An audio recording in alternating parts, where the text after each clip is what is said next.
Muy bien. Buenos días a todos. Gracias por estar aquí conectados. Esta comunidad de amigos y de familia que tenemos. Empiezo diciendo que valoramos tremendamente la conectividad y la abordamos con respeto, con humildad y con mucha reverencia. Así que gracias por mantener esta conectividad. Eh, Solamente voy a decir que Manuel siempre me dice 15 años, así que yo no llevo ese archivo, Manuel lo lleva por mí, pero le voy a pedir a Rafi Ramírez, el presidente de la Universidad Interamericana, que nos dirija en oración. Seguro que sí. Amado Padre nuestro, te damos las gracias por este regalo tan precioso que tú nos has dado hoy, la vida. Un Amén. regalo que no lo tomamos como un asunto muy sencillo, lo tomamos con mucho respeto, mucho agradecimiento y te pedimos que siempre proteja a nuestros seres más queridos, sobre todo a los enfermos y a los cuidadores de los enfermos. Y hoy, como siempre, Señor, bríndale la sabiduría necesaria a nuestro querido, amado mentor, hermano Coco Morales, para que pueda transmitir y ser instrumento tuyo de la sabiduría que ha venido del cielo, que no hay mayor fuerza que esa, que nosotros podamos recibir a través de esta palabra el Espíritu Santo y que lo podamos poner en acción como tú quieres. Te damos gracias a nuestro Señor. Amén. Amén. Gracias por esa oración tan buena. Pues empezamos. Algunas cosas que quiero decir bien breve de introducción. Cuando estamos hablando de lo magistral, y quiero decir esto, eh, la sabiduría lo que hace es que democratiza lo magistral. Eso es lo que quiere decir. Todos los seres humanos podemos aspirar a lo magistral. El Señor Jesucristo, nuestro Dios, quiere que nosotros aspiremos a lo magistral. No es una cosa de que unos tienen esa magistralidad y otros no. No podemos aspirar. Y cuando estamos hablando lo magistral, estamos aludiendo a lo que se hace con maestría, con conocimiento, con sabiduría, pero sobre todo con amor. Y este concepto de magistral implica que trabajamos para lograr las mejores cualidades posibles dentro de la tarea que nos ha tocado realizar. Y lo magistral significa que hay un buen testimonio, que es ejemplar, que hay maestría y que hay un deseo siempre de lograr algo superior. Y por otro lado, el liderazgo es un ejercicio de influir, persuadir, estimular y enseñar a otras personas de manera positiva. Miren esto, no es posible ejercer liderazgo con la fuerza, la violencia o el autoritarismo recio, rudo y agresivo. Esos comportamientos son otra cosa, pero uno no puede llamar a su hermano, a su prójimo, y tratar de persuadirlo, estimularlo en la conversación que estamos suscribiendo de manera violenta. Así que un líder, cuando ejerce liderazgo, está demostrando su carácter al crear ambientes de confianza y de colaboración para alcanzar metas, objetivos y resultados. Entonces, si vamos a la Biblia, a la palabra de Dios, para entender lo que es liderazgo magistral, que está en la Biblia también.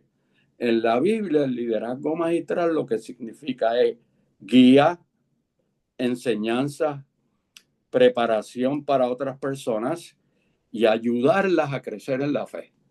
Eso es lo que es en la Biblia.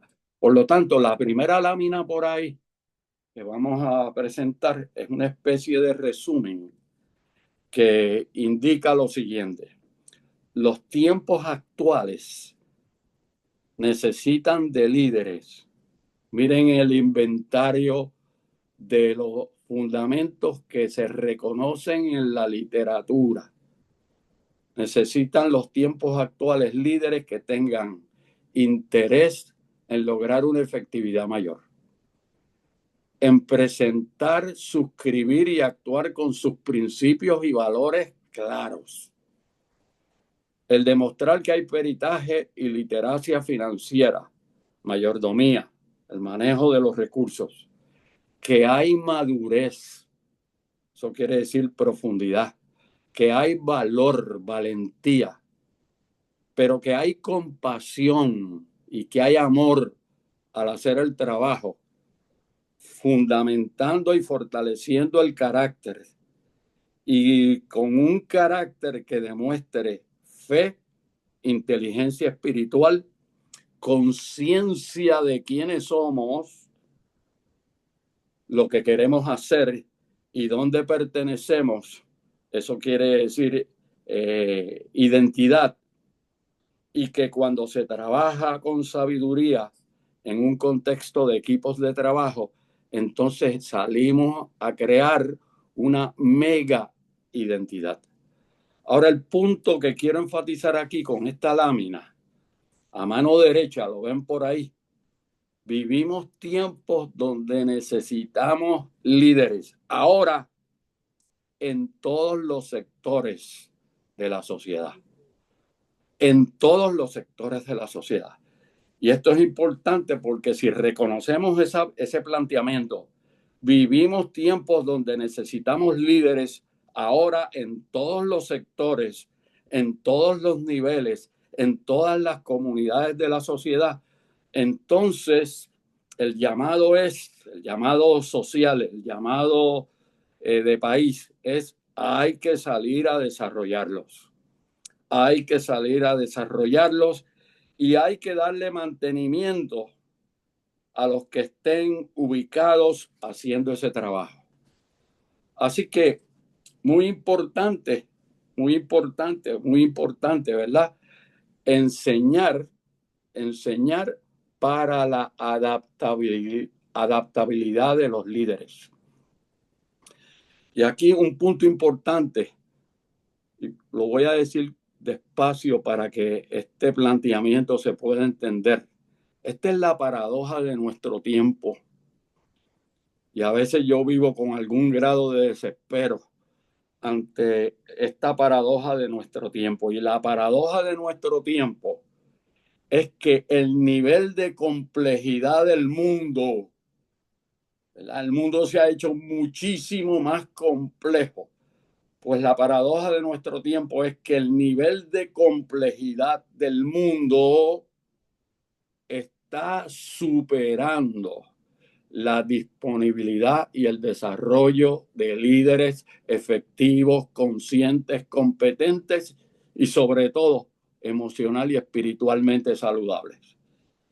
Entonces ahí hay una gran paradoja, por no decir brecha, entre el grado de la complejidad. Herbert Simon, uno de los padres de la teoría de complejidad, premio Nobel en economía sin ser economista y premio en psicología sin ser el psicólogo, y se le considera el padre de la inteligencia artificial. En este libro, que a los que les gusta estudiar, les recomiendo el libro The Architecture of Complexity, la arquitectura de la complejidad. Y Herbert Simon decía, enfrentamos la complejidad desagregándola, hay que desagregarla, la complejidad para poder manejarla, y trabajando en equipo para poder incorporar peritajes que nos puedan ayudar a responder con fundamento, con profundidad y con adecuacidad a esa complejidad. Esto, por consiguiente, él lo que decía es, necesitamos de líderes efectivos efectivos, que sepan lo que hay que hacer, conscientes, con claridad de la identidad que están presentando, competentes con peritaje y emocional y espiritualmente saludables. Y aquí una de las cosas importantes que decía Simon es que necesitamos enseñar la adaptabilidad como un tema para fortalecer el desempeño, y en este caso que nos ocupa, el liderazgo. Jean Piaget, uno de los padres de la teoría de inteligencia, decía: inteligencia es la capacidad de adaptación. Por lo tanto, la inteligencia del liderazgo, la inteligencia del ser humano, la inteligencia de las profesiones, las inteligencias de los equipos y de las instituciones, la inteligencia de la sociedad está en la capacidad de adaptarse. No estamos diciendo asimilarse, adaptarse con sabiduría y discernimiento. Y eso aplica a los equipos de trabajo. Aquí hay una fórmula de adaptación que la quiero participar y presentar. Estoy escribiendo un libro sobre fórmulas de éxito, y una de las fórmulas de éxito es la fórmula de adaptación. Y la fórmula de adaptación, cuando uno maneja y estudia la complejidad y la capacidad de los seres humanos de aprender, crecer y desarrollarse para encarar colectivamente esa complejidad, la fórmula de adaptación, que es bien sencilla: adaptación es igual a, dos puntitos, dejarte enseñar. Ese concepto que al doctor Ramírez, a Rafi, que está por ahí, le interesa mucho. Hace mucho tiempo que está trabajando con ese tema, ¿verdad? Adaptabilidad es a dejarte enseñar, enseñabilidad, a dejarte enseñar por seguridad emocional, por creatividad, ingeniosidad, por mentalidad de servicio. Y lo voy a repasar para dejarlo claro. Adaptabilidad es igual a dejarte enseñar. ¿De quién? De quien sea. Dejarte enseñar por seguridad emocional. Las personas emocionalmente seguras se dejan enseñar por seguridad emocional, por creatividad y o ingeniosidad, y por una mentalidad de servicio. Cuando una persona integra esas 4 variables, entonces estamos hablando de un perfil de adaptabilidad, y cuando es colectiva, de una cultura adaptativa. Así que el punto importante aquí: el bienestar colectivo e institucional para el futuro, ¿verdad?, dependerá si aumentamos la siembra y cosecha de líderes saludables, ¿verdad? Y ese es el punto. Y ese es el punto. Es un punto que todo el mundo tiene que suscribir, y hay que darle la bienvenida a todo el que esté interesado en ese tema y quiera contribuir. El bienestar colectivo institucional dependerá de que aumentemos la siembra y la cosecha de líderes para el futuro. Y eso lo que implica, tratando de desagregar ese postulado, esa expresión, que el desafío es crear futuros dignos y saludables para todo el mundo, y reconocer que es necesario acelerar el desarrollo del liderazgo para la próxima sociedad, sus organizaciones y generaciones, porque la complejidad está aumentando en una proporción inversamente proporcional, ¿verdad? Inversamente proporcional a la disponibilidad de líderes en todos los espacios. Y si uno tiene duda, observe, ¿verdad?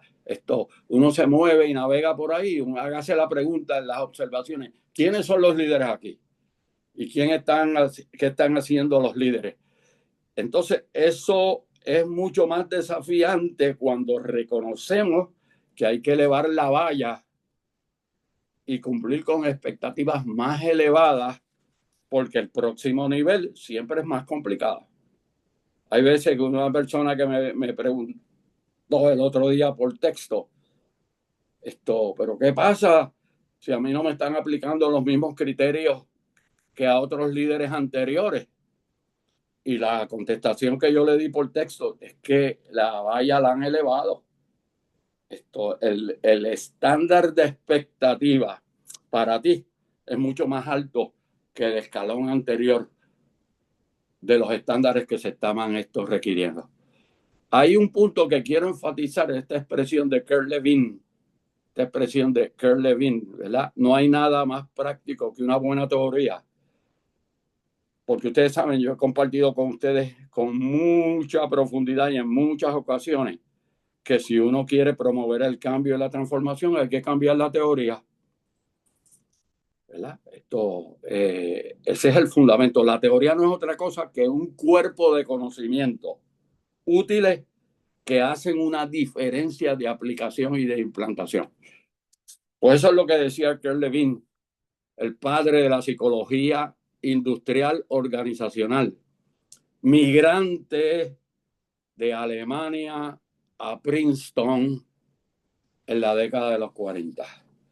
Así que 4 promesas universales del liderazgo efectivo. Es lo mismo que decir 4 asuntos que hay que atender cuando queremos trabajar y desarrollar el liderazgo efectivo. Primero, pues los líderes tienen que proveer dirección y compartir significado, ¿verdad? Ese asunto de sigue para adelante y no pregunte es una barbaridad, pero no aplica en esta sociedad en que vivimos. Los líderes imparten dirección y significado. Segundo, los líderes se tienen que involucrar, trabajar en equipo y obviamente ejercer responsabilidad. Tercero, los líderes concentran en la ejecución, que es el comportamiento que estoy llevando a cabo para producir resultados. Y cuarto, los líderes se aseguran que personal, colectivamente, institucionalmente, se está trabajando con el asunto de la adaptación, la inteligencia, el aprendizaje y la innovación. La innovación son cosas nuevas que estamos haciendo a partir del conocimiento y las realidades nuevas. Así que las preguntas importantes allá abajo, ¿verdad? Importantes, a manera de una especie de auditoría para el capital humano. Estamos creando la organización en la que quisiéramos que nuestros hijos y familiares trabajaran. Una pregunta importante. La voy a repetir. Estamos creando la organización en la que quisiéramos que nuestros hijos y familiares trabajaran. Eso es importante. Segundo, para los líderes, demuestras amor a las personas que trabajan contigo. Porque ustedes saben, si no le demostramos amor, lo contrario al amor hace daño. Tercero, ¿cómo modelas, ejemplificas el valor que se necesita para encarar el futuro? Y ahí la palabra valor tiene las 2 dimensiones. Valor de valentía, pero también tiene valor agregado, cómo contribuyo a lo que estamos necesitando. Y finalmente, a mí esta pregunta me gusta porque es una pregunta de planificación estratégica. Esto es una pregunta también de la teoría del sistema de Russell Ackoff, Wes Churchman, Russell Ackoff. Ambos, que son padres de la teoría del sistema, trabajaron con esta pregunta. Si la organización no existiera, ¿qué perdería el país porque la organización no exista? Yo creo que esa pregunta hay que hacerla en la actualidad para muchas instituciones. Yo soy de las personas de que uno no destruye instituciones. Uno las edifica, las modifica y las transforma, pero destruirlas y eliminarlas, no soy de esa escuela porque no me parece sabio y no me parece esto correcto. Así que una muestra rapidita de algunas de las referencias que utilizamos, no son todas, pero en las que hubo mucha influencia en lo que estamos presentando hoy, las tienen ahí, las pueden revisar. Algunas las vamos a presentar rápidamente, pero ya ustedes tienen la bibliografía. Yo soy de bibliografía, así que ahí está la bibliografía selecta que utilizamos. Por consiguiente, lo que estamos diciendo para esta presentación de esta mañana, el liderazgo se puede interpretar como la integración de un conjunto de prácticas. Y cuando estamos hablando de la integración de un conjunto de prácticas, estamos hablando de cosas esenciales que hay que manejar, practicar y pulir para que el comportamiento sea mejor. Y si eso es lo que queremos hacer, que yo creo que eso es lo que hay que hacer y lo que queremos hacer, entonces hay que advertir que estamos hablando de un entrejuego de dos dimensiones importantes. Por un lado está el juego interior y por otro lado el juego exterior. El otro día una persona muy distinguida, amada por mí, muy amada por mí, una persona muy influyente en mí, muy respetada, una persona que cuando me llama yo respondo, me dijo, esta idea de todo, me gusta esta idea que todo empieza con el liderazgo. Me dijo eso. Y yo lo escuché con devoción, pero le dije rápido, le dije, no, todo empieza con el corazón interior del ser humano. Y cuando el corazón interior del ser humano ha sido tocado, entonces eso se sale a manifestar en materia de liderazgo, de profesión, de vida, de servicio en el juego exterior. El ejercicio del liderazgo es una práctica social. El ejercicio de la transformación del corazón es una experiencia interior. Y entonces, en ese proceso, en ese interjuego de esas dos dimensiones, pues hay disciplinas en juego. Eso quiere decir cuerpos de conocimiento que sería bueno manejar. También algunas rutinas y algunas estructuras, algunos hábitos que hay que seguir, ¿verdad?, para madurar en el juego interno.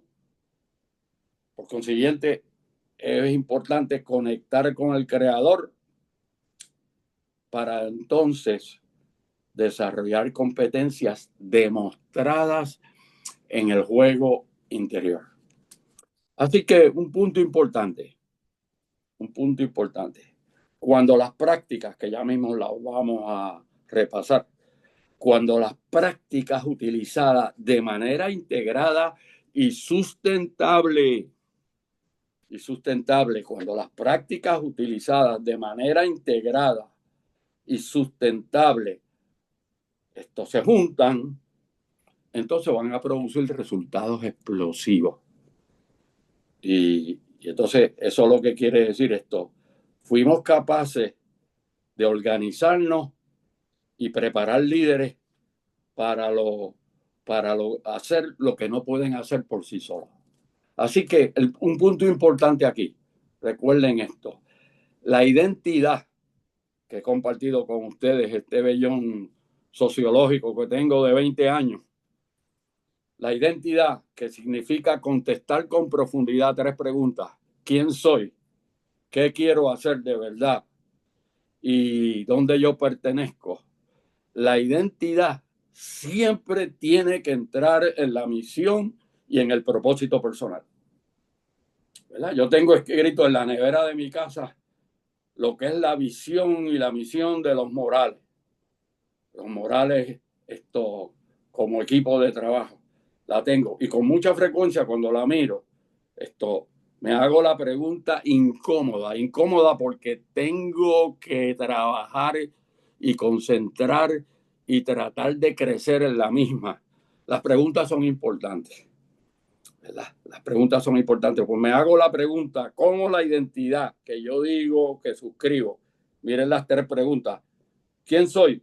Soy un cristiano y soy un profesor universitario y soy un filósofo social. Ese soy yo.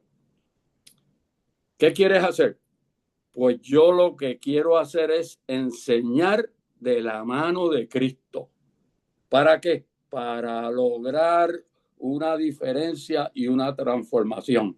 ¿Y dónde pertenezco? Pues pertenezco al reino de Dios, pertenezco a mi familia, pertenezco a mi organización de trabajo, pertenezco a Puerto Rico. Pues esas contestaciones, que llegar a esas contestaciones me fue complicado. No, eso no fue así de sentarme a escribir. Y ahí está. No, no, no, no. Como es hablando con Dios y hablando conmigo mismo, pues esas contestaciones son bien complicadas. Y no tengo prisa de contestarlas rapidito. ¡Pum! No, vamos con calma. Por lo tanto, el punto que quiero enfatizar, cuando los seres humanos desarrollamos una identidad y al trabajar en equipo desarrollamos una mega identidad. En equipo desarrollamos una mega identidad. En realidad, esa identidad y esa mega identidad tiene siempre que estar presente en la misión y en el propósito personal. Por eso es que la misión y el propósito personal no es un asunto de ponerlo ahí en una lámina, es un asunto de trabajarlo diariamente para que no desmejore la relación. Así que las prácticas llevadas a cabo, ya mismo voy a ir a las prácticas llevadas a cabo de manera sostenida, ¿verdad? Esto con compromiso. ¿Qué producen? Miren lo que producen. Producen cambios, modificación de comportamiento y una reestructuración del modelo mental. Les quiero decir esto a ustedes, un testimonio. El modelo mental de Coco Morales hoy, aquí, ahora, no es el mismo modelo mental cuando yo empecé el primer año en la Universidad de Puerto Rico como profesor. Es otro modelo mental, radicalmente otro modelo mental, porque el tratar de una manera sistemática de entrar en términos con el conocimiento y la verdad con letra mayúscula va a producir un cambio, una reestructuración en el modelo mental y por consiguiente en el comportamiento. Entonces, el otro punto importante, hay un trabajo que hacer. Los líderes equipan a otros líderes, porque el juego de lo que se trata de enseñar, el concepto de magistral, lo magistral, una de las definiciones de magistral es de maestro, de enseñar, pero en la sociedad del conocimiento y de la sabiduría, ¿quién tiene que enseñar? Todo el mundo, porque se democratizó esa actividad, esa diligencia. Ahora, para enseñar, necesitas manejar las prácticas del conocimiento, porque pelado no se puede enseñar, pero lo bueno es que el acceso se democratizó. Los líderes equipan a otros líderes, por eso es que una de las preguntas que a mí me gusta hacer para los líderes, y me doy cuenta que es una pregunta incómoda, es, líder, ¿a quién tú estás desarrollando para líder? Y me doy cuenta que hay dificultad siempre de contestar esa pregunta bien. Porque en la medida en que hay cambio en el modelo mental y se desarrollan más líderes, la masa crítica de líderes aumenta, entonces hay condiciones para transformar la rigidez. La rigidez y el aprendizaje no van juntos. Transformar la rigidez y la reactividad. La reactividad y el aprendizaje no van juntos. No, ni siquiera un poquito. transformar la rigidez y la reactividad mental, transformarla en creatividad, en agilidad y en flexibilidad mental para estar receptivos al aprendizaje. Así que el trabajo en equipo, acuérdense, el trabajo en equipo y la rigidez no van de la mano. Y es posible uno aprender de tener un modelo mental rígido a un modelo mental adaptativo, flexible, ágil. Eso se aprende. La gente me dice, no, es que eso no se cambia. Sí, se cambia. Obviamente, hay que crear un diseño superior, decía Herbert Simon, para movernos de tiempo 1 a tiempo 2. La pregunta entonces, ¿cuál es el diseño superior? Pregunta que a veces le es difícil a la gente porque el diseño corriente, la seductividad del diseño corriente es que es el diseño del status quo, ¿verdad? Y se necesita de mucho trabajo cambiar personal y también institucional y socialmente. Por eso es bueno conectarse con Dios. ¿Por qué es bueno conectarte con Dios? Porque en este trabajo complejo necesitamos la ayuda de Él. Porque somos astutos y sagaces, ¿verdad? Así que aludimos ahora al modelo de las 6 prácticas, ¿verdad? Y el modelo de las 6 prácticas lo que quiere decir es hola desde el futuro. Hola desde el futuro.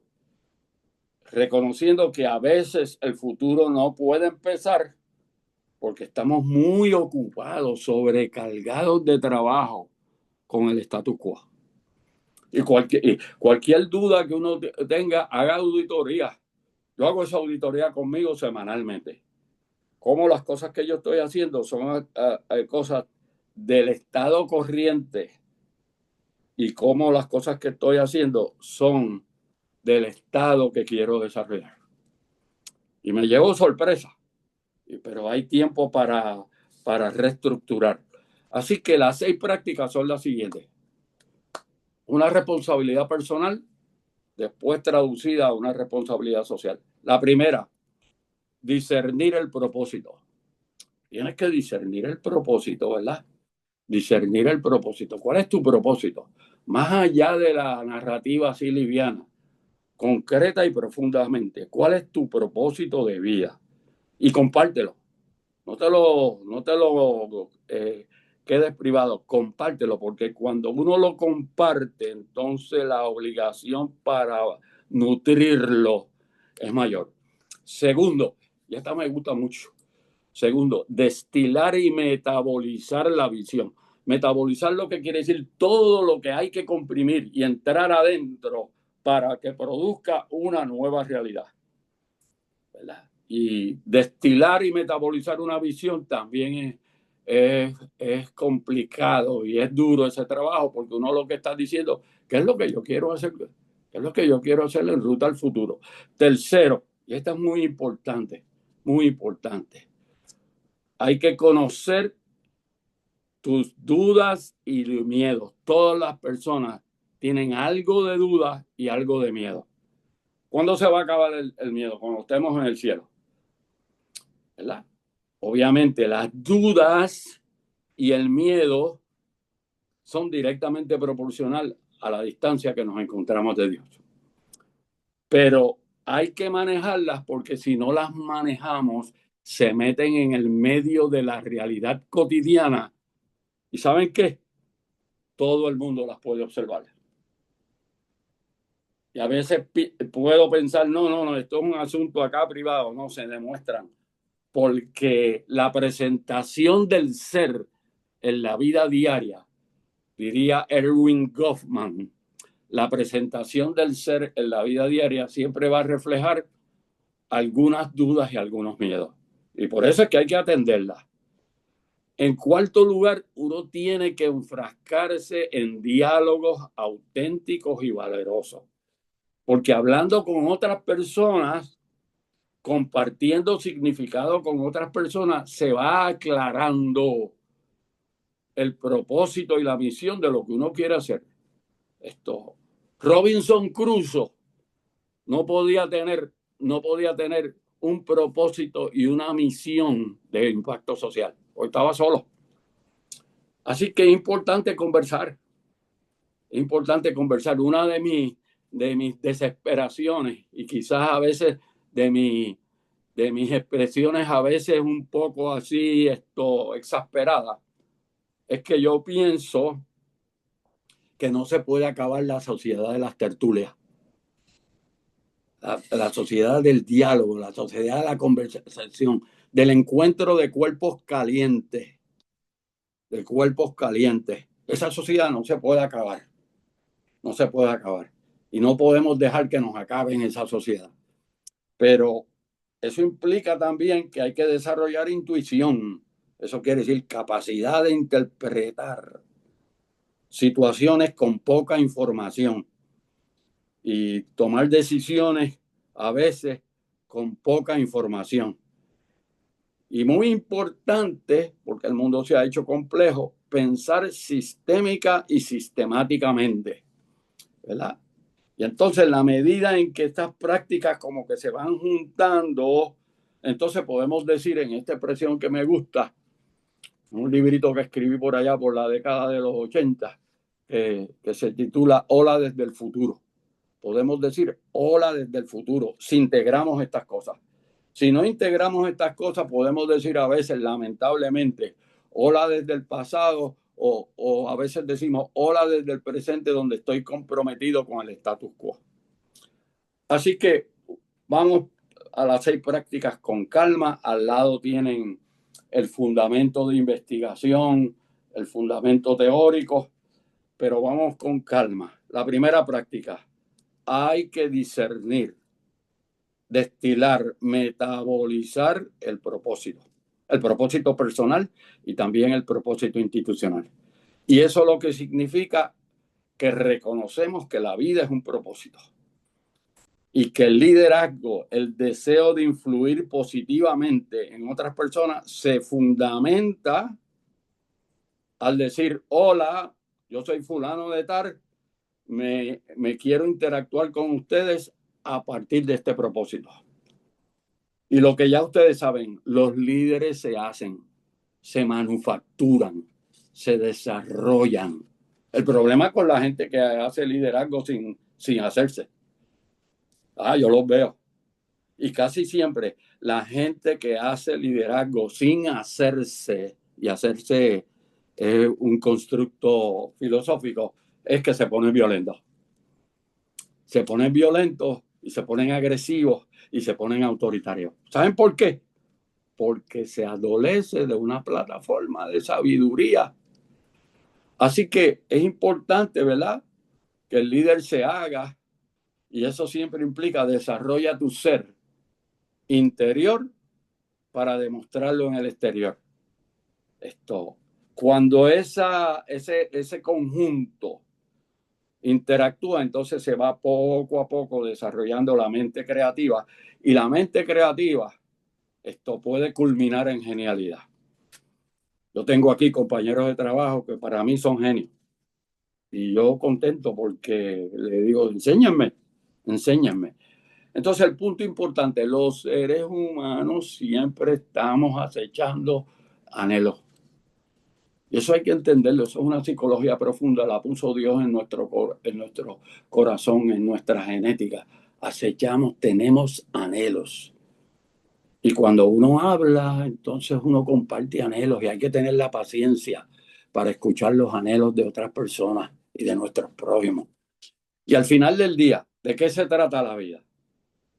Cuando desde el discernimiento de un propósito estamos hablando, se trata de ir poco a poco montando las piezas del rompecabezas, ¿verdad? Montando las piezas del rompecabezas, pero una conclusión final, ¿verdad?, es que todo esto va a desarrollar discernimiento y hay que hacerlo con discernimiento. Es la única manera. El discernimiento es la única manera de darle curso a la mente para buscar la creatividad, la genialidad, la ingeniosidad, la imaginización, ¿verdad? Porque cuando estamos hablando de discernimiento, pues estamos hablando de lucidez, mente clara. Estamos hablando de perspicacia. Perspicacia. Una mente perspicaz. Y estamos hablando de la palabra que también me gusta, que es muy cotidiana. Estamos hablando de sensatez real y profunda. Ahora miren este cuadrito al lado. Warren Bennis, ese es uno de mis libros preferidos sobre el tema de liderazgo. Profesor universitario, presidente de la Universidad de Carnegie Mellon en un momento dado, uno de los padres profundos y sabios filósofos del campo del paradigma del liderazgo. Warren Bennis, ¿verdad? Los verdaderamente felices, y uno debe aspirar a la felicidad. Por eso a veces a mí me gusta preguntar, ¿tú eres feliz? Y las contestaciones son muy variadas cuando uno hace esa pregunta. Yo la hago constantemente. ¿Tú eres feliz?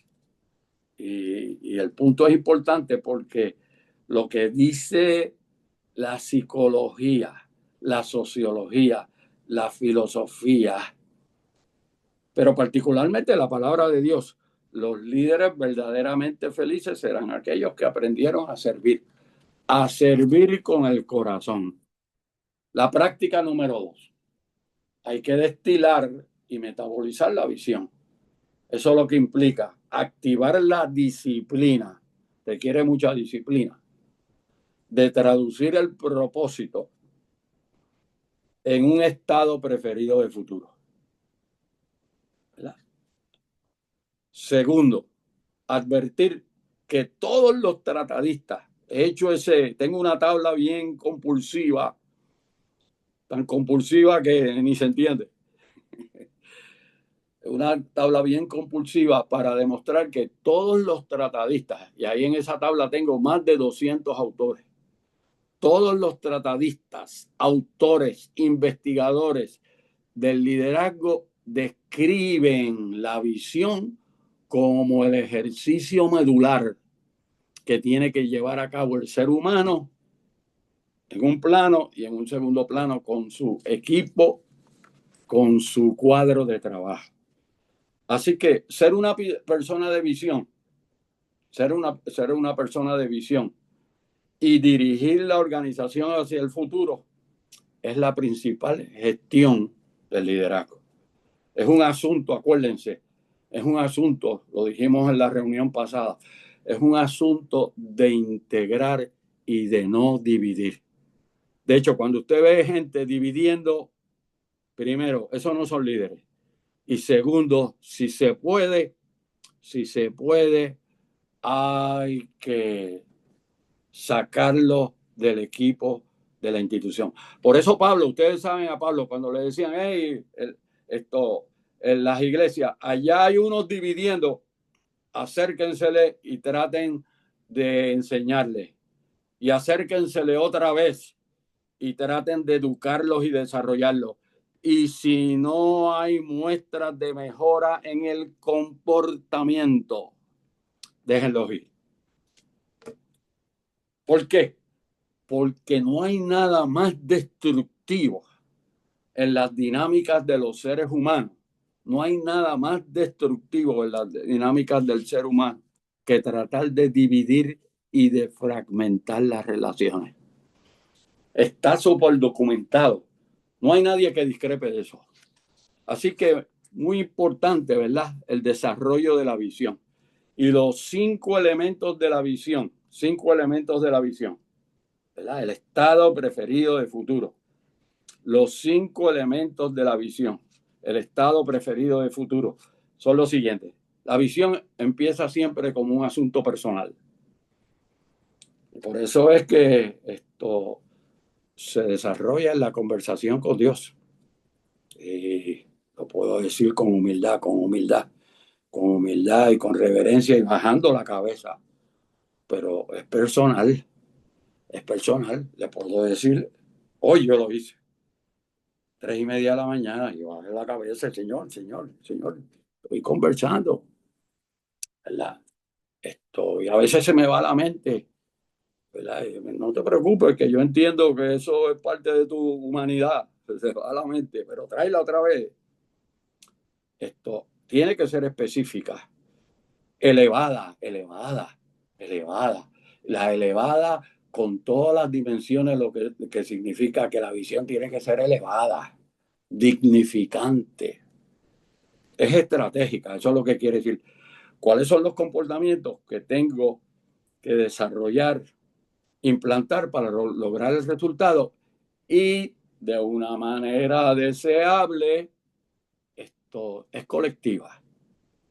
Hoy yo he hablado, antes de empezar esta sesión, con 3 personas que me han dicho que para el día de hoy tienen un ejercicio colectivo de familia. 3. Una de ellas por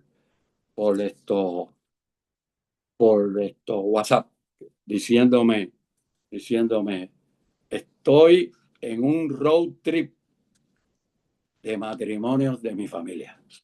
Pues qué chévere. Eso es tan chévere. Es colectiva. Los líderes matriculan a la gente, en, en la visión, ¿verdad? Por eso la expresión ahí que ven de Proverbios, la ven ahí, donde no hay visión, el pueblo se desenfrena.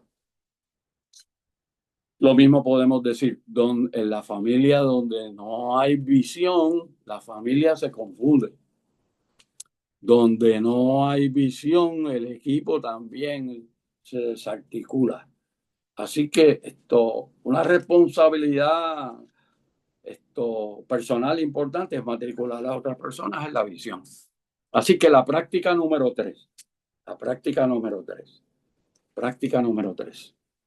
Uno tiene que conocer sus dudas, sus miedos para superarlos. Aquí no hay prepotencia que valga, ¿verdad? No hay prepotencia. Uno tiene que ser humilde y hablar de esas situaciones para superarlas y conversarlas. Por eso es que yo he hablado con ustedes en otras ocasiones, cuando nos hacemos vulnerables, nos hacemos más fuertes. Eso es lo mismo que decía Pablo, el padre de la teología cristiana. En mi debilidad es que me hago fuerte con el Señor. Eso es lo que decía Pablo, igualito. Por lo tanto, cuando uno reconoce las dudas y los miedos y se hace vulnerable, esa es la condición de crecimiento y de desarrollo, ¿verdad? Gandhi decía, el ser humano debe aspirar a hacer el cambio, hacer el cambio en comportamiento que él quiere lograr. Y para eso hay que escuchar. Y miren las dimensiones para escuchar. Un modelo a mano izquierda y otro modelo a mano derecha. Para escuchar. Detente. Te tienes que detener porque a veces estamos tan acelerados que no tenemos tiempo para escuchar. O escuchamos chapuceramente. Detente. Te tienes que detener. Escuchar. Atender. Pensar en lo que estás escuchando y entonces decidir qué vas a hacer. En segundo lugar, el otro modelo que me gusta mucho. Este modelo me gusta mucho. Trato de aplicarlo. Alguien está hablando, vamos a concentrar en las palabras. Yo creo, digo esto para que me ayuden y rieguen la voz, pero yo creo que la virtud de escuchar se ha perdido. Y yo no soy una persona pesimista, pero eso es lo que yo veo todos los días. La virtud de escuchar. Y el escuchar es una condición necesaria del aprendizaje. Por lo tanto, cuando queremos escuchar, concentremos en las palabras. Cuando uno concentra en las palabras, uno va a tratar de discernir cuál es el valor de las palabras que se están articulando. Entonces miren esto, detrás de toda palabra hay sentimientos y emociones. Y ya ustedes saben esto. Calculen por ahí en su viaje cotidiano cuando alguien que habla se le está tratando de discernir lo que nos dice con sus sentimientos y emociones. Casi nunca. Pero eso se puede hacer. Me está hablando, me está participando palabras. Por consiguiente, voy a buscar a destilar, a metabolizar en esas palabras los sentimientos y las emociones que están presentes. Tercero, voy a ver el significado de lo que se está tratando de compartir. El significado. Los seres humanos somos apetitosos con los significados. Tenemos hambre por entender significado. Y finalmente, siempre, toda palabra siempre tiene un entrelínea. Y a veces hay cosas que se dicen con más interés en el entrelínea que en el mensaje directo. En el libro de al lado, a mano derecha, pero hay muchos libros que lo dicen. Este libro me lo recomendó mi hija. Me dijo, esto se parece a cosas que tú dices, y en efecto lo leí y se parece. Ese libro lo que dice es, si quieres ser un humano sensible, empático, amoroso, dulce, aprende a escuchar el corazón de otras personas. Y aprenderás una nueva dimensión. Es como si te mudaste para otra dimensión. Así que hay que realizar un trabajo decente. Hay que realizar un trabajo decente. Yo siempre le digo en mis oraciones, Señor, yo quiero realizar un trabajo decente en mi interacción contigo. Decente, ¿verdad? Para superar dudas y miedos personales. Y esto es lo que implica el alma. Por eso es que hay que escuchar el corazón. El alma siempre es riesgosa. Porque cuando estamos hablando del corazón, siempre hay riesgos, puntitos. Y entonces ese es el misterio y es la maravilla de entrar en las conexiones del corazón. Porque hay cosas ahí muy interiores. Entonces, el otro punto importante, el conocimiento, ¿verdad? La sabiduría, el discernimiento, siempre es un asunto interior. Es un asunto de aventura, de deseo y de estar preparado a las cosas que encontramos. Y el punto importante que yo quiero mencionar en esta mañana de hoy es que los seres humanos no debemos aceptar nada menor que el desarrollo del potencial que tenemos. Y en materia de las personas que tienen que ejercer liderazgo en posiciones importantes, nos gusta siempre decirle, no acepten nada menos que el desarrollo del potencial que tienen, porque ustedes se dan cuenta, yo devoro apetitosamente la lectura de lo que está pasando en el mundo, en las sociedades, en los sitios, en los periódicos. A veces pienso que tal vez debería dejar eso para descansar, pero cuando yo miro eso, lo que está pasando, todas aquellas personas que se meten en problemas es porque su comportamiento ha sido menor que el potencial de realización que tenían. Y cuando ustedes los ven por ahí en la imagen, en el estímulo que sea, usted dice, qué pena, porque tenía mucho potencial.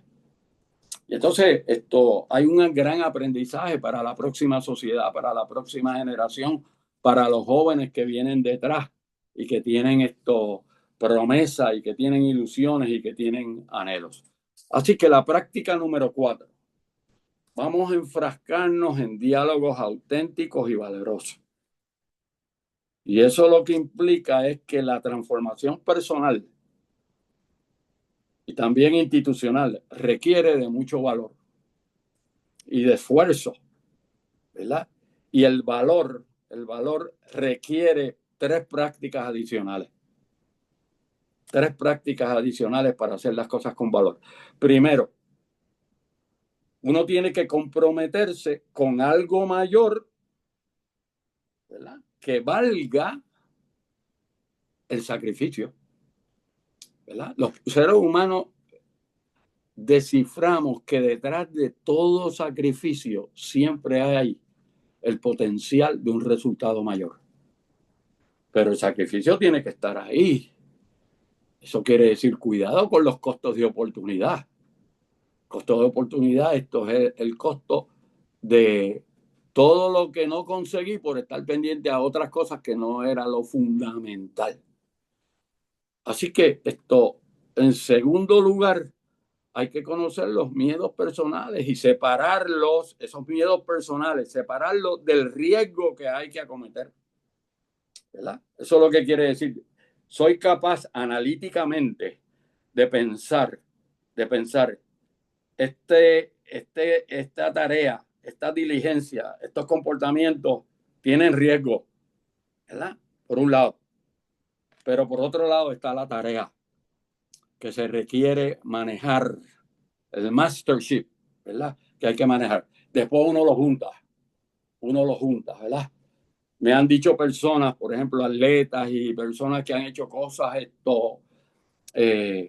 espectaculares. En el libro de Evel Knievel, el tipo que saltaba así, una de las cosas que él decía ahí, los Walenda también, el libro de los Walenda.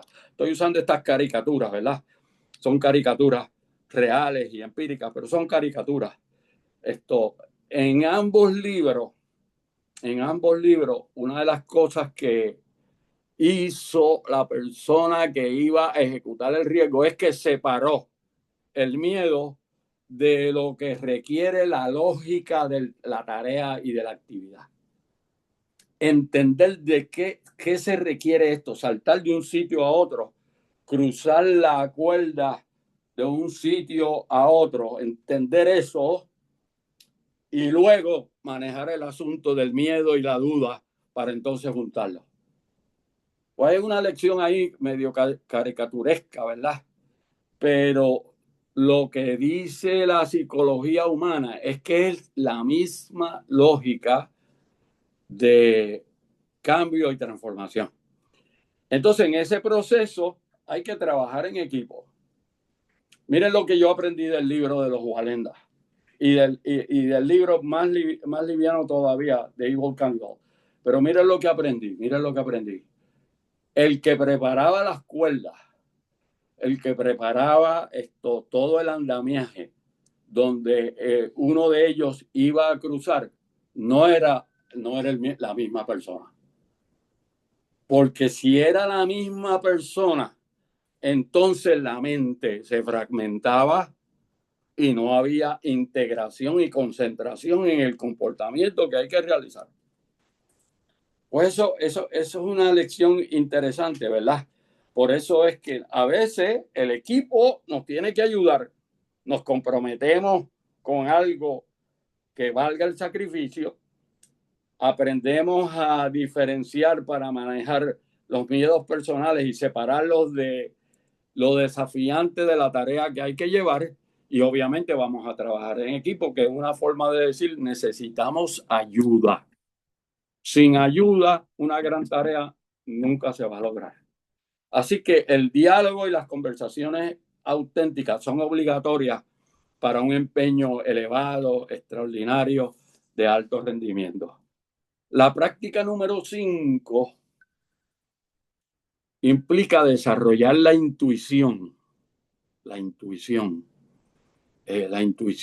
que está abierta a la inspiración, a la imaginación, a la ingeniosidad. Por eso es que los seres humanos a veces ellos, tengo esta idea. Desarrollar la intuición abierta a la inspiración, y la palabra me gusta, a la ingeniosidad, a la imaginización. Y en la medida en que la mente se abre, entonces nos damos cuenta que en los sistemas complejos la intuición desafía siempre la racionalidad tradicional y la teoría en uso y la forma convencional de hacer las cosas y el status quo. Por eso es que la intuición es la capacidad de adoptar buenas decisiones con poca información y ejercitarla y activarla requiere un nivel profundo de madurez que cualquiera lo pueda desarrollar, pero se tiene que tener eso como propósito. Aquí les digo varias cosas. En ese libro que está ahí al lado, es un libro importante. Peter Senge, trajimos a Peter Senge a la universidad de Puerto Rico, pudimos conversar con él y entender lo que decía. Un libro interesante, ¿verdad? Y la quinta disciplina es la disciplina del aprendizaje. Y por eso yo he compartido con ustedes el sistema operativo de la sociedad del futuro es el aprendizaje, ¿verdad? Pues Senge en ese libro, él plantea lo siguiente, ¿verdad? Él dice, necesitamos 5 estructuras de comportamiento si queremos movernos de tiempo 1 a tiempo 2 en el plano personal o en el plano institucional. Y obviamente en el plano de sociedad. 5 estructuras de comportamiento. La primera, los seres humanos tenemos que aprender a desarrollar dominio personal. ¿Dónde nos metemos en problemas? Cuando no logramos el dominio personal. Segundo, dice Senge, segundo, es importante desarrollar y fortalecer el modelo mental. Y el modelo de negocio, ¿verdad? Negocio, negación del ocio. Porque dime cómo tú piensas, cómo sientes, y así te diré el comportamiento que evocará. Por eso es que a veces el comportamiento revela lo que hay en el corazón. Lo revela. Y para un buen observador puedes conjeturar lo que hay en el corazón. Así que la segunda práctica, desarrolla, fortalece, nutre tu modelo mental. No le metas basura a la mente. No le metas basura a la mente. No le metas porquerías a la mente. Métele a la mente cosas profundas, sabiduría. Es importante, ¿verdad? Hay que cuidar la mente. La mente hay que cuidarla. Por lo tanto, en Ruta al Futuro, ¿qué tenemos que enseñarle a los líderes y a todo el mundo y a la próxima generación? ¿Qué tenemos que enseñar? Con nuestro ejemplo también, que hay que cuidar la mente. Cuida tu mente. Tercero, dice Senge ahí, hay que desarrollar la capacidad del pensamiento sistémico. Piensa la totalidad, porque en esta sociedad burocrática en la que estamos viviendo, lo que se enseña es a pensar en fragmentos, en canto. Por eso es que se le hace a veces difícil a una persona inteligente poder interpretar la totalidad de la institución o de la organización en la que se desenvuelve. ¿Por qué? Porque le enseñaron en las profesiones a veces y otras veces en las prácticas cotidianas a pensar fragmentadamente. Por lo tanto, ¿qué dice Senge? Piensa sistémicamente. Si tú estás en un departamento, interésate en entender otros departamentos, aunque esa no sea tu hoja de deberes. La hoja de deberes siempre es restrictiva, encogida, achicada. Y en realidad el mundo lo que requiere es gente con un modelo mental expansivo. En cuarto lugar, dice Senge, hay que compartir la visión. La visión es una herramienta de unidad de propósito, ¿verdad? Y en quinto lugar, dice Senge, el aprendizaje profundo siempre se va a dar en equipo porque yo necesito comparar, vincular, dialogar y tener también, miren la palabra que voy a utilizar, broncas de aliento. Claro que vamos a echar un debate que puede ser una bronca, pero la bronca tiene que ser de aliento, con respeto y con dignidad, ¿verdad? Por eso yo le doy gracias a Dios por este momento que me ha tocado en mi vida, porque en este momento en que me ha tocado en mi vida, cuando yo veo que hay broncas destructivas, yo me voy. No, yo no voy a estar ahí, porque esto no se saca nada con participar en como decía Eric Fromm, en una anatomía de la destructividad humana. De eso no se saca nada. Y eso es lo que dice la sociología. A largo plazo nos destruimos todos. Es una cuestión de tiempo, ¿verdad? Algunos al principio, otros en plazo intermedio y otros en un plazo más lejano. Por lo tanto, el pacto social, lo que quiere decir, nos ponemos de acuerdo. Pero no podemos dar martillazos y después decir que queremos un pacto social. Dice Seng en ese libro, cuando estas 5 disciplinas se integran, ¿verdad? Entonces es posible desarrollar una cultura de aprendizaje organizacional. Entonces, aquí les digo algo bien rapidito. Este sociólogo, uno de mis sociólogos preferidos, en un momento dado interactuamos con él en la Universidad de California en Berkeley, porque él estuvo ahí 3 años en una sabática, interactuaba en muchas de las actividades. Michel Crozier. Michel Crozier escribió muchos libros y el que se usa a veces en las universidades, El fenómeno burocrático, volumen 1 y volumen 2. Escribió un libro excelente que si usted le tapa el año, usted dice, wow, qué mucha relevancia para la época actual. Recomiendo a los que les guste leer ese librito que se titula La sociedad estancada. Librito de 125 páginas y ahí el sociólogo explica por qué se estancan las sociedades y sus instituciones.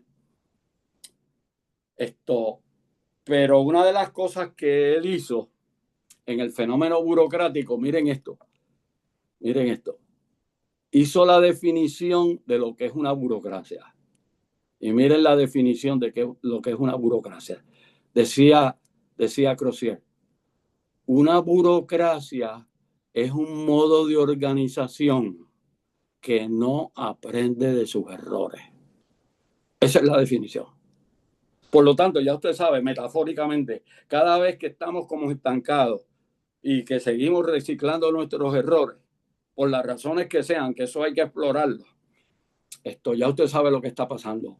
No estamos aprendiendo de los errores. Por eso es que la filosofía de la calidad decía, hay que ir a la causa de raíz. Porque cuando vamos a la causa de raíz, estamos aprendiendo, ¿verdad? Así que es importante advertir lo fundamental del aprendizaje.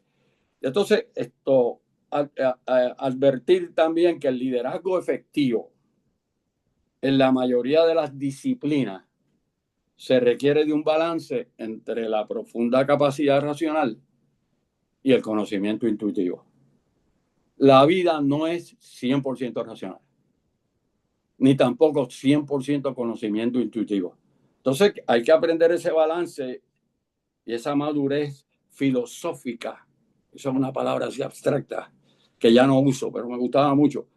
Esa madurez epistemológica de reconocer cómo es que se produce conocimiento, pero advertir que el propósito, la visión, la percepción, la innovación, la creatividad, la autenticidad y la sabiduría son cualidades que caracterizan a los líderes magistrales, pero no son 100% racionales. Así que ese balance tiene que estar presentado ahí. Y algunas reflexiones filosóficas de paso de tono. Algunas reflexiones filosóficas de paso de tono, ¿verdad? Hay algo dentro de nosotros más sabio que nuestra cabeza. Yo creo así. ¿Y qué es el corazón que le hemos entregado a Dios? ¿Verdad? Eso es lo que pedía. David era un listo y Salomón más todavía. Todos eran tipos listos. Y dicen, Señor, examínanos y danos sabiduría. Y como yo me lo he copiado, yo digo lo mismo para mí, yo me lo copié. Señor, Señor, Señor, como lo hiciste con David y con Salomón, a este humilde siervo, dame sabiduría. Eso es lo que yo quiero. La vida es esencialmente dificultad, adversidad, sufrimiento, desafío, retos. Eugenio María de Hostos, moral social, vivirle a la vida a su talla. Decía Eugenio María de Hostos en la moral social, vivirle a la vida a su talla requiere un esfuerzo, requiere vocación, sufrimiento, pero ese sufrimiento, ¿verdad?, impulsado por una ciega e irracional voluntad de vivir. Por eso cuando alguien me dice, me lo han dicho Coco, pero ¿y qué prueba de que Dios transforma la realidad? Yo le digo, muchacho, olvídate de la prueba. Olvídate de la prueba. Edifica la fe, que es la capacidad de comprometerse con lo que no se ve. Y después hablamos de la prueba. Pero empieza por donde hay que empezar, por el corazón. Quiere empezar cuando me hace esa pregunta por el mundo exterior. No. Empieza por el corazón, ¿verdad? Y entonces, en esa medida, reconocemos, ¿verdad?, que los líderes utilizan la intuición. Ese libro a mano derecha de Roy Rowan, libro excelente, ¿verdad? Cómo los líderes utilizan la intuición y cómo la desarrollan y cómo la comparten en los contextos que sea. Y una de las cosas que él dice ahí en una ocasión, miren, atención, con mucha frecuencia una hipótesis nace de una intuición. Me encanta eso. Hello, a los cientificistas y los hiperracionales, está bien. No estamos rechazando eso, pero lo que estamos diciendo, reconozcamos, dice Rowan, que con mucha frecuencia una hipótesis se nutre de una intuición. Y la intuición a su vez se nutre de la fe y la capacidad de ver lo que no se ve, puede ver a veces. A veces la intuición desafía los datos, por eso es que los datos son importantes, pero a veces hay que desafiarlos. Y por eso a veces hay que reconocer que la intuición tiene que estar balanceada con el análisis racional.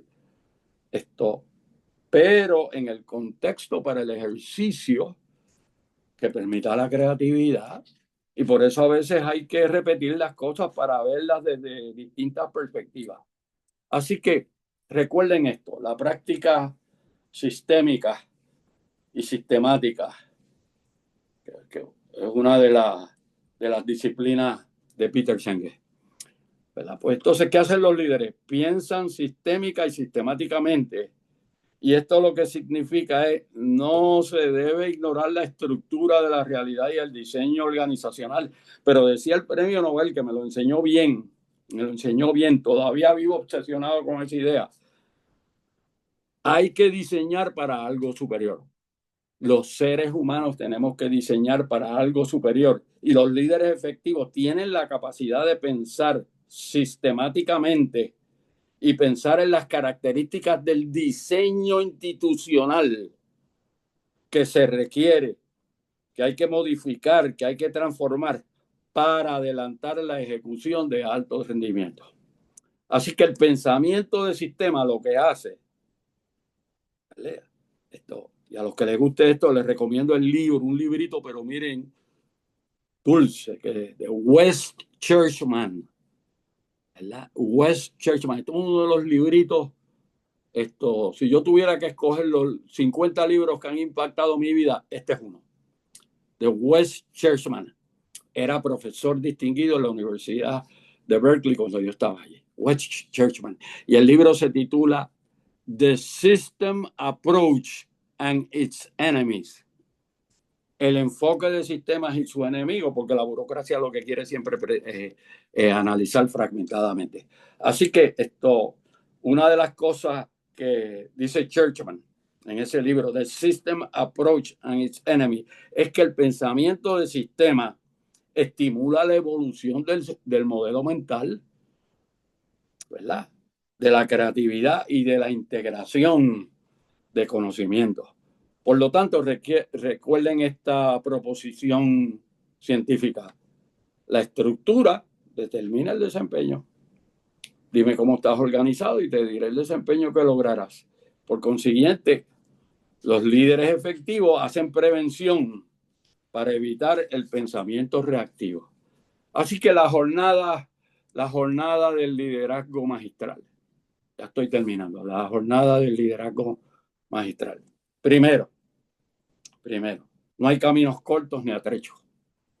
Esta es la sociedad que quiere atrechos y caminos cortos. Y se quieren las cosas rápidas. Cuidado.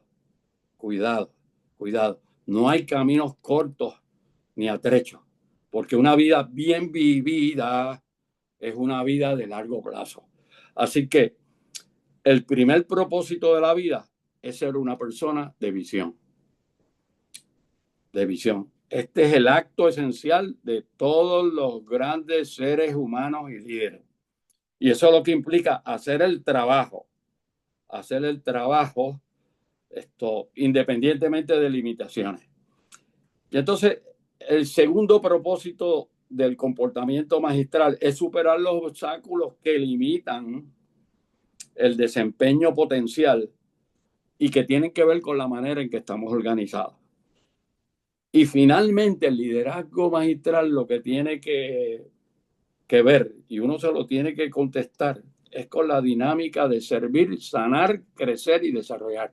Yo les he dicho a ustedes, recuerden esto, me lo aplico a mí también, muy aplicado para mí, pero yo les he dicho a ustedes, atención, con que el escorpión no nos pique. Cuidado con la picada del escorpión. Los líderes tienen que tener cuidado con la picada del escorpión, que es una metáfora para decir, cuando los seres humanos tienen la picada del escorpión. Son 4A. 4A cuando los seres humanos tienen la picada del escorpión. Yo me la aplico y estoy cuidado que no me pique el escorpión. Yo a veces digo, ay, ahí viene un escorpión y está cerca. Cuidado con el escorpión. Pero las 4A de la picada del escorpión es el aislamiento. La soledad es buena, a mí me encanta la soledad, pero no podemos estar toda la vida en aislamiento, porque los seres humanos somos sociales por naturaleza. De hecho, para vivir una vejez saludable, lo que se recomienda es socializa, relaciónate, socializa. Pero la primera picada del escorpión, el aislamiento. La segunda picada del escorpión, la arrogancia. La segunda, la arrogancia. La arrogancia es un mecanismo de defensa y los arrogantes y la arrogancia no entra al corazón. La humildad entra al corazón, pero la arrogancia no entra al corazón. Tercero, la autodestrucción. Eso es lo que quiere decir. Me involucro en actividades que en realidad, decía Fromm, son características y anatomías de la destructividad humana. Prácticas que hago que lo que hacen es destruir mi cuerpo, mi mente y mi corazón. Cuidado con eso. Cuando alguien está en esta es la sociedad, como lo que se busca es el placer por el placer mismo. Cualquier cosa que dé placer, esto bienvenido. Eso es autodestrucción. Así que el cuarto elemento del escorpión es el adulterio en el sistema de relaciones. Pues esos son las 4A de la picada del escorpión que los líderes en esa jornada de liderazgo magistral tienen que hacer prevención. Les voy a decir por qué. Porque el escorpión puede picar a cualquiera y no hay vacuna contra eso. Nada más que uno entregarse a Dios y decirle, Señor, que no me pique el escorpión. Así que el liderazgo efectivo, queridos y queridas, el liderazgo efectivo siempre es una jornada de elevadas aspiraciones, ¿verdad? Yo no quiero ir para años atrás en mi vida que no eran las mejores aspiraciones. Yo quiero seguir para arriba en aspiraciones más elevadas, porque esa es la voluntad de Dios. Así que, conclusiones, algunas conclusiones. Los líderes son los que aman y aprenden a amar lo que son. ¿Verdad? Eso es un proceso de vida. Eso no es de la noche a la mañana. Lo digo, los líderes son los que aman. Uno es lo que uno ama. Uno es lo que uno ama. Por eso es la pregunta de a quién tú amas y qué tú amas es tan importante y hay que aprender a contestar. Los líderes son lo que aman y aprenden a amar lo que son. Segundo, el espíritu. El espíritu está con letra mayúscula. Está con letra mayúscula. El espíritu busca a los líderes donde están. El espíritu busca a los líderes donde están. Le digo esto con humildad. Por eso es que con mucha frecuencia yo digo en mi privacidad, yo digo, Señor mi Dios, Señor Salvador, ayúdame con tu Espíritu Santo a que yo me pueda parecer un poquito más a Jesucristo. Porque no voy a decirle a alguien esto que está por debajo de mí. No, yo voy al Padre, ¿verdad? Porque los líderes reconocen que el Espíritu los busca donde quiera que están. Los líderes crean su historia. Y por eso es que a mí me gusta hacer la pregunta, ¿y cuál es la historia tuya? Cuéntame tu historia. En una sociedad que no tiene interés en las historias. Cuéntame tu cuento. Toda vida tiene una historia y todo tiene un cuento. Y si uno reconoce el misterio de estas relaciones, ¿verdad? Y de estas edificaciones, entonces uno tiene interés en las historias. Eso se desarrolla. No hay una predisposición genética, eso se desarrolla. Los líderes tienen que cuidar sus corazones. Cuida tu corazón. Los líderes no descuidan su familia. Y los líderes quieren hacer las cosas que su corazón quiere que hagan. Así que una última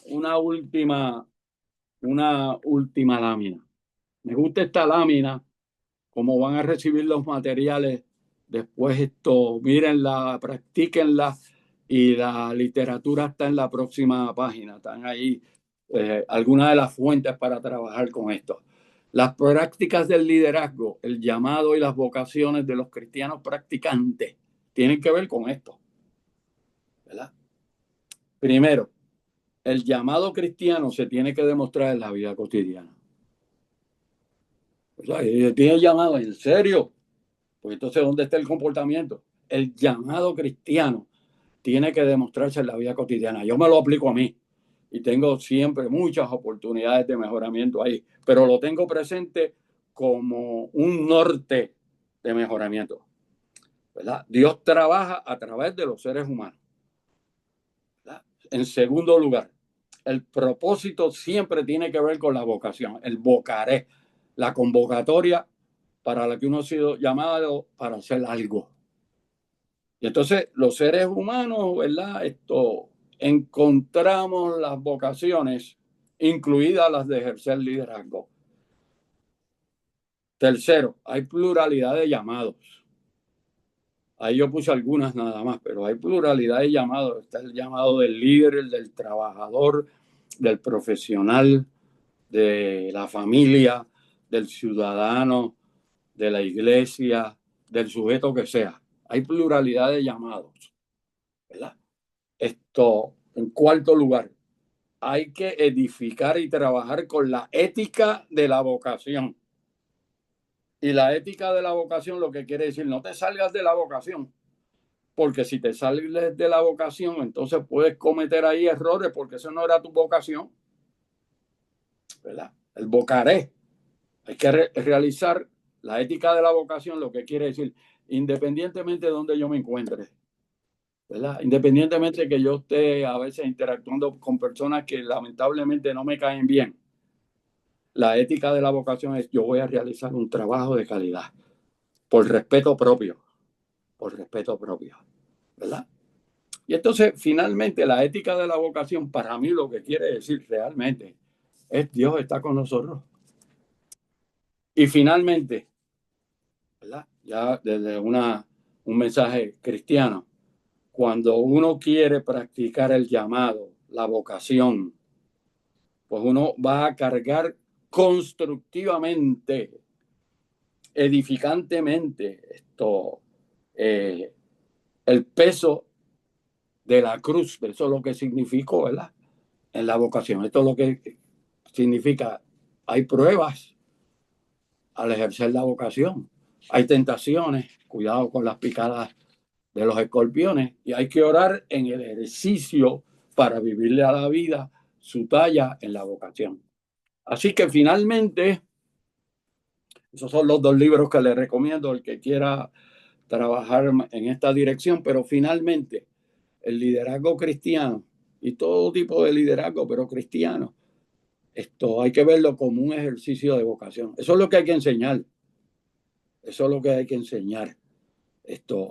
Uno no puede enseñar liderazgo y vocación como diciendo, mira, en esta profesión se gana más chavo que en esta otra. ¿Verdad? Ahora, miren la promesa. Aquí no hay nadie bobito. Miren la promesa. Si yo hago un trabajo con esmerada vocación, de manera sostenida, y lo hago con amor, el Señor se encarga de fortalecer nuestra mayordomía, de proveer los recursos, de crear el espacio. Pero una condición sine qua non es, mano, ahí está el trabajo de calidad y de vocación. Así que, antes de que algunas personas me lo fueran a decir, y es el, el seminario del mes pasado, eso era el tema, ¿verdad? El sábado para descansar. Antes que alguien me lo fuera a decir, yo puse, claro que hay que descansar y cargar las baterías en la vocación. Eso quiere decir, voy a coger una vacación donde no esté ejecutando las actividades de la vocación. Mire lo que se está ahora sugiriendo en el mundo privado de las investigaciones para sacerdotes y para pastores. Miren lo que se está sugiriendo. Si saben que yo estoy de acuerdo. La implantación del concepto, la implantación. A mí me gustan los conceptos porque el concepto nuevo es lo que usted lleva a la aplicación. Por lo tanto, si no hay concepto, no tienes nada que aplicar. Pero el concepto de las sabáticas de 2 o 3 meses. ¿Y qué es ese concepto? Cojo al sacerdote o cojo al pastor o cojo al líder que sea, en el contexto que sea, y le doy una sabática de 2 meses para descansar de la intensidad de su vocación y cargar las baterías. Porque si no hago eso, ¿verdad? Y no me entrego arriba, la posibilidad cotidiana, mundializada, socializada, es que me puede picar un escorpión. Así que hay que a veces descansar del llamado. Eso es lo que quiere decir descansar del llamado. Descansar este es mi llamado, pero tengo que coger un break de mi llamado, ¿verdad?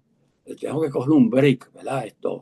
El caso de un pastor, ¿verdad? Tienes que coger un break del llamado de tu pastorado para estar en intimidad, en privacidad, solamente con tu esposa y solamente tu esposa contigo, solamente.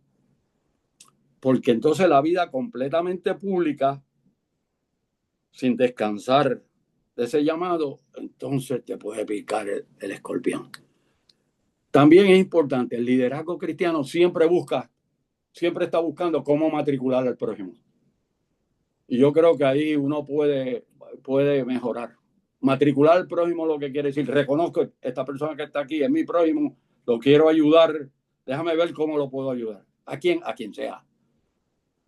A quien sea. Esa mentalidad, si vamos a desarrollar el próximo país, y si vamos a desarrollar lo hermoso y profundo de la cultura, la cultura de cómo somos, qué queremos y dónde pertenecemos, si vamos a desarrollar lo hermoso de la cultura, hay que matricular a quien sea,